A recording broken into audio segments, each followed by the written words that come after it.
I'm just being a jerk right now. Yeah, completely. Someone who's not a jerk most of the time.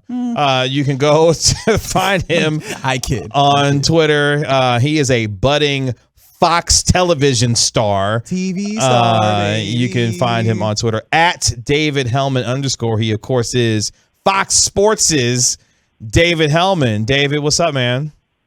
No, Reggie had it right at the beginning. Like, maybe not. No, hold on, David. See, what we're not going to let you do anymore is to play this whole self-deprecating thing. Okay, you're a big you're a big TV star. Yeah, I feel like that's speak for yourself. Buddy, you're taking that away. That's a lot of his being. I was gonna say that's my whole shtick. If you take self-deprecation away from me, then I might as well hang it up. I got nothing else. Well, David, what I will say, first let me pose it in the form of a question.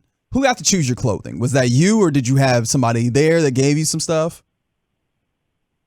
You want me to be real honest? Again, self-deprecating. I'll give you the real. Like, I mean, it's a big TV studio. They obviously have a wardrobe. They have a wardrobe department. But, a lot of people that do TV are, like, former players. And so, like, I talked to them, and they were like, we don't have a lot of stuff in your size. And I was like, that makes sense. So I actually I ran up to the outlet mall up in the Ventura. There's an outlet mall like 15 minutes outside of Ventura. Ran up to Brooks Brothers, ran up to like J. Crew, picked up some things. There you go. It's my own drip, but it was just really funny because they were like, "Yeah, we don't think you're gonna like. It's pretty slim pickings for somebody that wears your sizes." I was like, "Yeah, that makes sense." I thought it was fine. The only problem I had, and I know that you needed to hear this from me. I thought the tie was all way too large, just a very large tie. Well, dude, and does Acho force you into like wearing that kind of a large tie? Does that happen? No, dude. That's like okay. You gotta think about, and I'm glad we're talking about this because it's a first world problem. But like, so okay, I come out here for training camp. It's football practice. Like, I packed shorts, T-shirts, flip-flops. Like, I'm casual. It's California. I'm trying to be comfortable at a football practice. So then they're asking me to do studio TV, which is great, but I did not really pack for anything that fancy. Sure. And not only that, I don't have a car. I've been Ubering everywhere. And so, like, I don't have, like, free reign to, like, run all over town looking at every single store. I've also, I've got to be at practice. I've got to do this. I got to do that. So, like, my window of time to get stuff was really short. And so it basically turned into a situation where I was like, I don't love this tie, but I need a tie. And that's how that happened. It's funny that you, like, I was putting it on today, and I was like, damn it, like, this is not me at all, but it is what it is. So I respect hopefully I'll try to be better prepared the next time this stuff happens. Look, I don't blame you for it. I just wanted to get the inside. That's what we're here for. It's just to dig deep and get the inside information. I'm not on my optimal game right now when it comes to wardrobe. I'm just trying to make do with whatever's left of my training camp wardrobe. Like literally, like I didn't even bring a pair. I brought like one pair of shoes that's good enough to wear on TV, and I keep I'm just wearing them every day. I'm so embarrassed because Acho and all these other people, they're dressed to the nines every day. I'm like, this is embarrassing. I look like a scrub, but what are you gonna do? Okay, so I want to ask you this because obviously you got to sit in the chair. You had nice conversation with Colin Cowherd and Joy Taylor. Now, does it appear as it does on television? Like, is he sitting up on a platform and like looking down at the guests, or are you actually on somewhat eye level with Colin Cowherd as you sit there and talk to him? Yeah, I guess the desks are raised and the chairs are kind of low sitting. So yeah, I would say he's raised a little bit higher than you are, but it's not anything crazy. Like it's easy to make. Okay. It's easy to make eye contact, but yeah, I think he is a little bit raised up.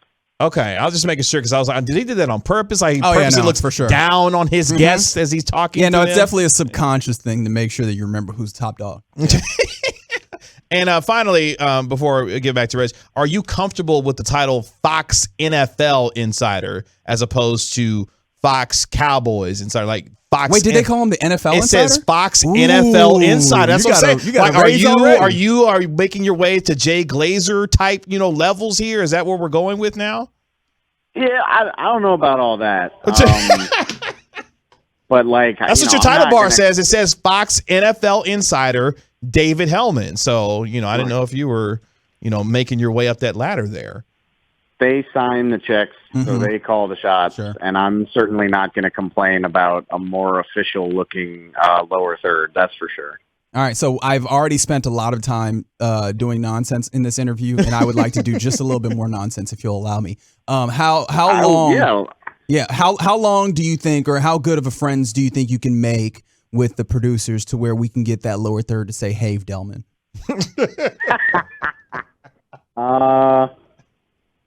It's got to take a little bit of time. I mean, that's a good bit. It would be a great bit, but I've worked with them for like a week. I think I've done 3 shows now. Yeah. I think that's too much too soon. If I bring it up anytime soon, like, oh, okay, new guy from Dallas who we barely know. Like, you got jokes, huh? Like, I just think. I think it's a little too soon, but like, if I play my cards right and I get to keep doing stuff like this, then maybe one day. And Reggie, when it happens, you'll be tagged on Twitter. Like, I will make sure you know about it first. Thank you. You're a gentleman and a scholar. All right, Dave, let me bring you into one of our off-air conversations because I think a lot of people have heard about them, but people don't necessarily know. When we're off the air, the show kind of doesn't stop. We just kind of keep talking. And one of the things I've talked about, actually I talked about this a little on air in the last segment, was in rewatching last year's Cowboys, I had a thought where Dak Prescott, going through his progressions, he's solid at that. It's not like he's bad, but it feels like a lot of times the result is a check down or, a little out for 5 yards. And I wonder how much people would want him to have a little more gunslinger to him, and take the negatives that may come with that. If he's able to make some plays downfield. Do you even think that that's something that's like possible to kind of change in him? And 2, how do you think the people react to, and how do you think the organization will react to a Dak Prescott that maybe took more risks downfield and tried to fit it in a little different? That's tough because, it's a strength of Dak's game that he's typically pretty safe with the ball. He had some fumble issues early in 2020, but like he's never been this crazy interception throwing guy. Like, I don't have his numbers in front of me, but there's no way he's ever thrown more than like 10 to 13 picks in a season. Even that honestly seems a little bit high. He threw 13 in 2017, and okay. That's his highest. What did he throw last year? Like 10? Yeah, 10. Yeah. So with 37 touchdowns. Yeah, exactly. A 37 to 10 ratio, that's almost 4 to 1. Like, that's pretty damn good. So I don't, and like, it's not like he's like crazy conservative. He takes the big shots when they're there. So I don't know how much you want to coach that out of him, but it is interesting. I think it's an interesting point this year because his supporting cast is so much less explosive. I think Dalton Schultz is a good player, but we have not seen him be like a consistent downfield threat. Mm-hmm. We don't know anything about Jalen Tolbert in the NFL. It's all we can do is project what we think. Michael Gallup is a deep ball guy, but he's not ready right now. And so obviously, we know this. Everybody's going to be focusing on CeeDee Lamb. So the short way of saying this is I wonder how many good looks downfield are going to be available to him in the early part of the season, at least until Gallup gets back and gives people more to worry about.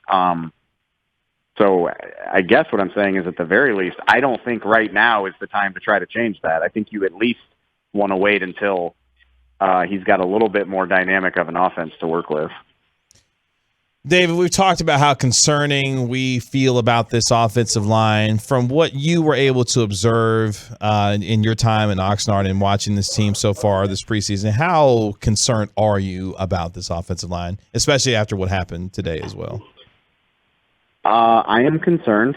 Yeah, it's easy to write. Like, Micah Parsons whips everybody. Like, I was never worried about that. But then they go to Denver and had a rough day against a good but not amazing Denver pass rush. Like, Randy Gregory didn't even practice today.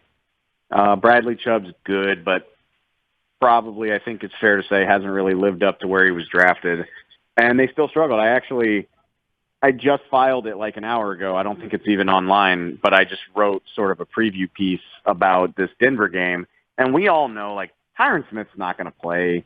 Terrence Steele, if he plays, it's going to be sparingly. Like, Terrence Steele's not going to play 4 quarters. And so that leaves you with Josh Ball and then a bunch of guys that you don't really think of as candidates to make the team. I think it's really it's something that I have an eye on because, like, I refuse to believe that they're going to go into the season with this as their tackle depth. Unless Josh Ball just really flips the switch and just starts playing out of his mind. Maybe he plays better in these preseason games, but you need a quality third tackle when Tyron Smith has missed as much time as he has, and it doesn't seem like they have it. So yeah, I would say I'm pretty damn concerned about it. I mean, I'm not super worried about it if everybody's healthy, but what are the odds that that's going to happen? We're talking to David Helman of Fox Sports right here on 105 Through the Fan. And David, we've talked Cowboys successfully. Congratulations. Let's talk a little college football. And one of the things that I found interesting was a piece that ESPN put out that kind of reimagined the college football calendar. I'm interested in your thought on the idea of maybe, this is not the entirety of it, but this would be the major portion of it, going away from the bowl season being after the football season, but moving the bowl season to the beginning of the next year. So you qualify for the bowl, and then you begin your next year with your bowl game and then go into your season. Of course, the playoffs remain in the same spot, but just initially, what are your initial thoughts to that kind of change to college football? First of all, this is why I love doing y'all's show, because, like, I mean, I enjoy talking Cowboys, but how much can you really beat the same points? This is way more interesting, surprised. in my opinion. I mean, hey, trust me, I know, buddy. But that's really interesting. Like, I'm thinking about it on the fly because I haven't read the story, but, like, right off the top of my head, it seems kind of unfair that, I mean, a bowl game at the end of the day is supposed to be a reward for the guys on the team that have played well enough to qualify. Yeah, but when has it existed like that? Like, when last, what did it feel like that actually was a reward to the guys who qualified? I mean, I think beauty can be in the eye of the beholder. I mean, if you're a 21-year-old kid, you're telling me it's not fun to go down to, like, San Antonio with your boys for 4 or 5 days, eat a bunch of free food, and get a bag of, like, you know, get like $200 to $500 worth of swag. I mean, of all the bowl games, you picked the Valero Alamo Bowl, Dave? No, and that's my point. Because, like, of course you could talk about, like, the Rose Bowl or any of the, like, prestigious bowls. I'm just talking destination wise. But that's my point. Is, like, even a meh bowl like that, you still kind of get to take a mini vacation with your boys and, like, have some fun and just, like, reflect on the year. And, you know, it'll be the last time you hang out with a lot of those guys. I think there's value in that, even if you do wind up in a place like San Antonio or Memphis or what have you. I think it's kind of cynical to just be like, oh, nobody cares about that. Like, I would like to think the players on those teams care about that. So it seems it's kind of like a bummer that, you know, if you're a senior on that team, that's just it. You don't get to have that experience. So that's probably my go-to thought. But I will say what sounds really interesting is I like the idea. I mean, of course, like, you want to load up the beginning of the year with, like, as many cool non-conference matchups as possible. That's honestly what makes the beginning of college football season so cool anyway. That is typically when you see all of these matchups that you don't normally see, like your Alabama-Texas this year.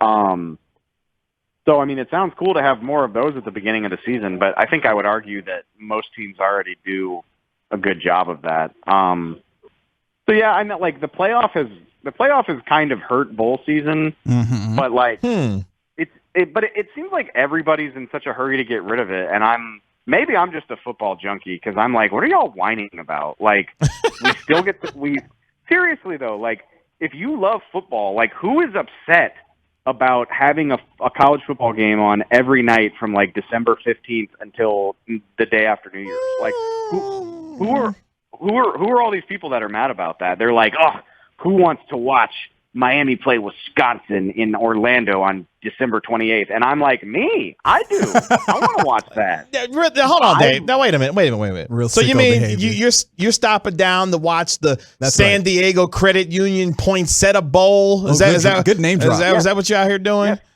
Look, like, I'm not saying I'm going to cancel plans, but, like, if I'm at home and it's on, I'm going to watch it. And I'll tell you what, if I'm at a holiday party, I'm going to be watching whatever bowl game's on the TV. Like, I'm going to be the guy that's sitting in front of the TV drinking a beer watching the football game.